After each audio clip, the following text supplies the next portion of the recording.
Halo guys, assalamualaikum warahmatullahi wabarakatuh. Kali ini kita kedatangan satu buah paket lagi guys ya.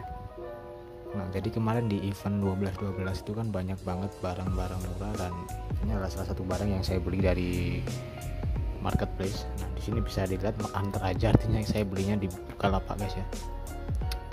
Barangnya apa itu kita akan langsung saja untuk unboxing guys ya. Jadi, nah ini dia kotaknya. Nah, True wireless stereo guys ya. Di sini mereknya Gamen. Dia ditune by Vivan. Jadi ini adalah merek lokal, brand lokal Indonesia guys. Tampilannya sih gaming punya ya. Kita akan coba unboxing gitu kan sambil menunggu proses review yang lagi saya kerjakan untuk beberapa smartphone bekas yang saya beli kemarin. Jadi saya memerlukan salah satu alat yang cukup ringkas karena ini TWS ini tanpa kabel guys ya, namanya aja juga wireless gitu, tanpa kabel guys. Ini gimana cara bukanya? Tinggal tarik kah? Atau ada yang perlu disobek? Kayaknya gini sih guys ya. Kok sulit sekali ya.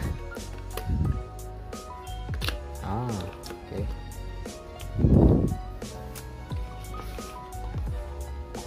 Widih, tampilannya hitam sama merah guys ya. Jadi ini adalah TWS Gamen Siren, TWS Gaming. Jadi sudah bisa dilihat dari bentukannya, ini ala-ala gaming banget ya. Untuk TWS nya seperti ini bentuknya. Kemudian kita dapat apa lagi di sini? Kita dapat air tip cadangan 2 pasang. Ini kayaknya yang small, ini yang besar. Dan satu buah kabel USB Type C guys ya. Terus sudah nggak ada lagi, itu aja. Si TWS ini akan saya review juga di channel ini. Jadi untuk kalian pantengin terus channel Black GG. Terima kasih sudah menonton. Assalamualaikum warahmatullahi wabarakatuh.